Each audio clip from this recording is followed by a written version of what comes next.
Oh, hey, folks, it's Paul with you. As promised, I'm going to tell you who I think, and it's very, very close.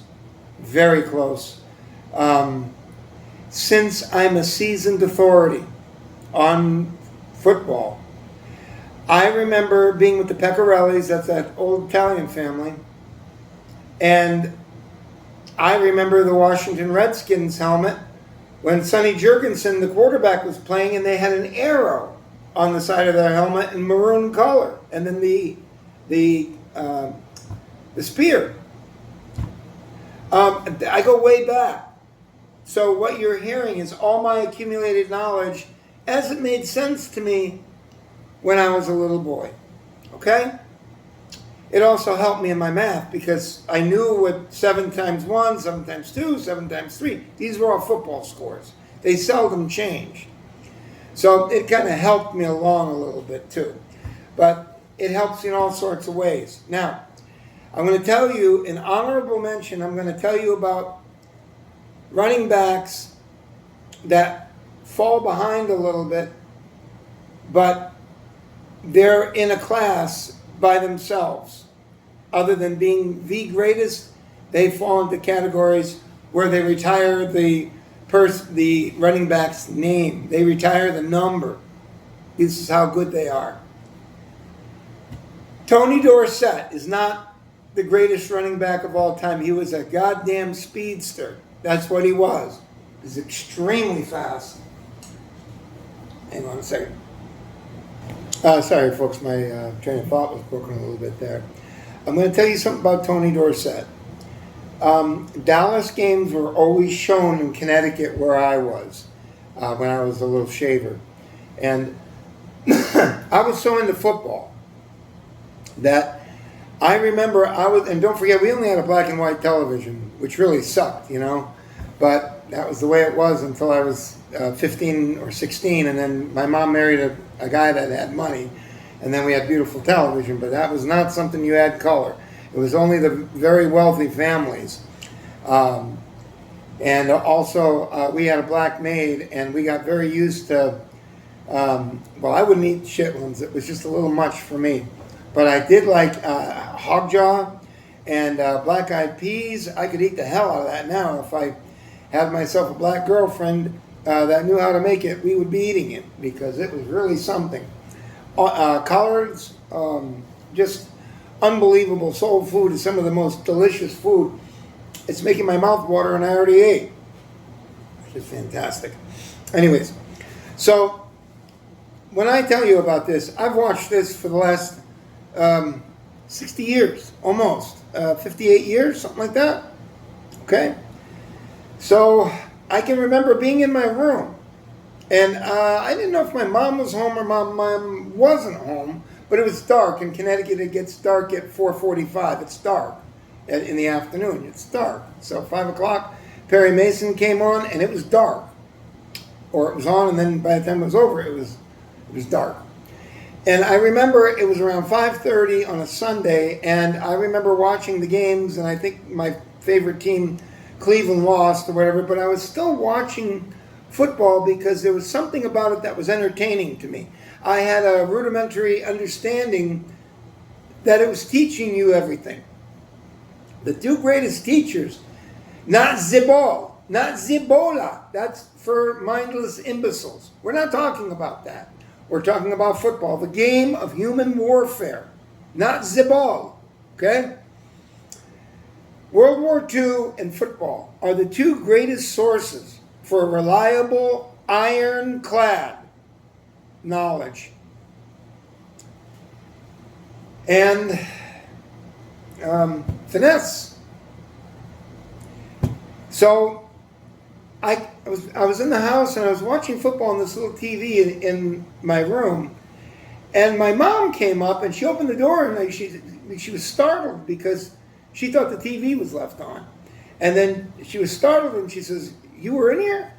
I said, "Yes." She says, "Well, how long have you been in here?" I said, it was like 5:30, and I said I was watching the games at 1 o'clock, so now I'm just going to turn it off. She said, "You were in here all that time?"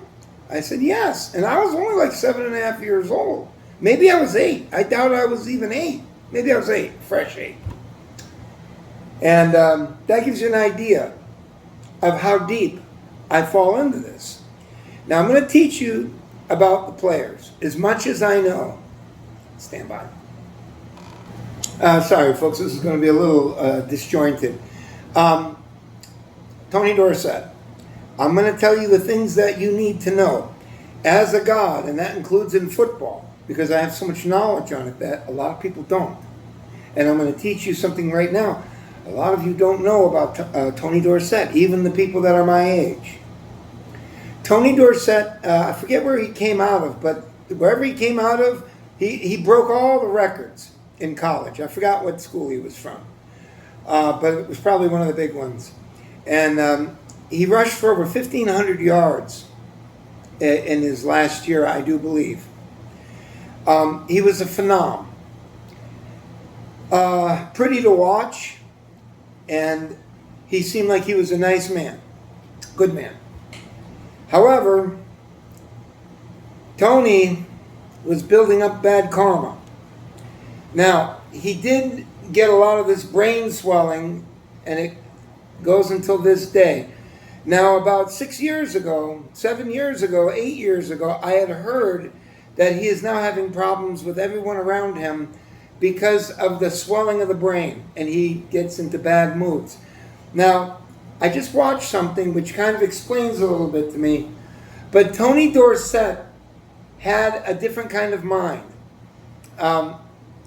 His thoughts, how he thinks that everybody remembers, or thinks that he remembers all the big runs and all that.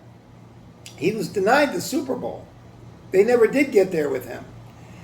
But he remembers the things that were more gloomy. Coming in and focusing on the pain when you lost in a game and you were looking down.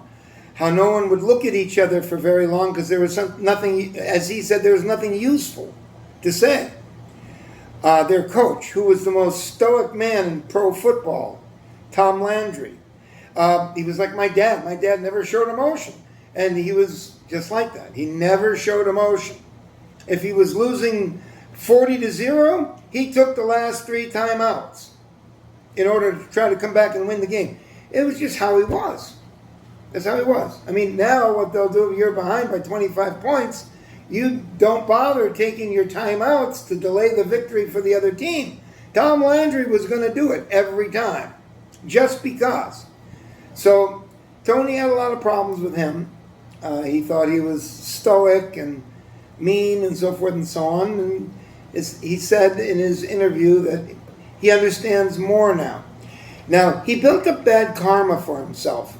And I don't wish him any harm, and I just think he was a great running back, one of the greatest. And here's something you didn't know.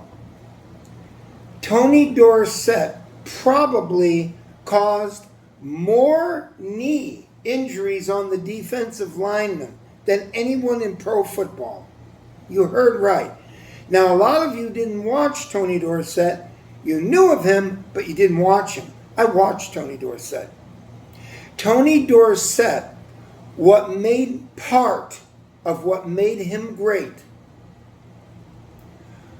was his devastating, what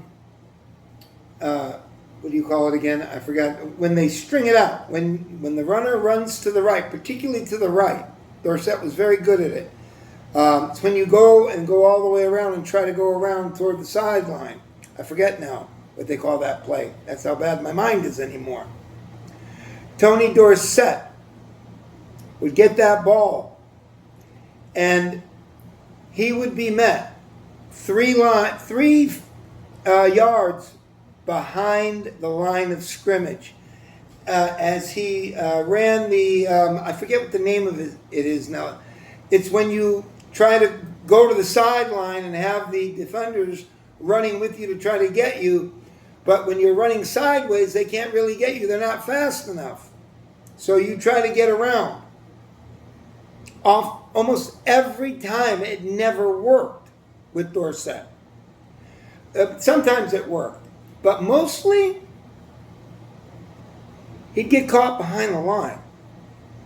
And you know what made Tony Dorsett one of the greatest running backs ever played the game? Tony knew that if he hurled his body helmet first into the legs of the defenders, that they had a choice. They could either move out of the way or they could have knee surgery. If you think I'm kidding about this or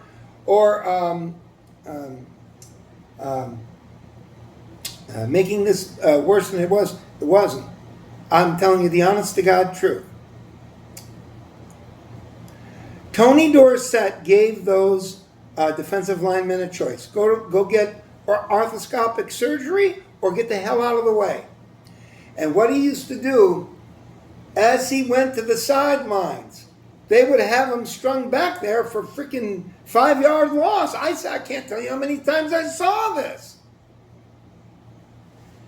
And as those linemen were there and enough of them came in, their legs were directly in the way of Tony Dorsett flinging himself nearly on the ground into the legs of the defenders. And that's exactly what he did. And it was unbelievable to watch. I can't tell you how important this is as a player or a coach or even a fan. It should have been second down, if that was first down. It should have been second down and 5 or second down and 7. But that didn't happen with Tony Dorsett.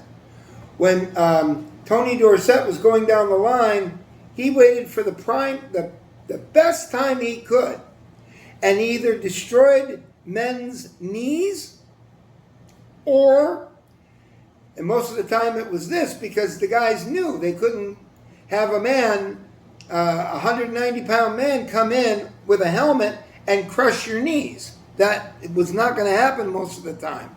It did happen, though. And Dorsett would fling himself forward. I'll never forget seeing the side of him. I can see it clearly in my mind right now. And you know how far he would go? From 4 yards behind the line, and he would slide for a 5-yard gain. The difference between the two things, 2nd and 4, 2nd and 5 versus 2nd and 12 or 2nd and 13 or 2nd and 14 was not comparable. This is what Dorsett did. He did it all the time. And I can't believe that my football-watching fellow brethren, and girls too, because women watch football as well, I cannot believe that they never once mentioned this about Tony Dorsett. Other than the fact that he was an absolute goddamn rocket. He was beautiful to watch, and he was amazing. And we will cut it for this one.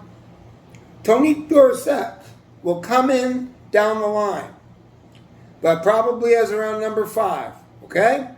And I will get to another one right now for you. Tony Dorsett, we're going to call him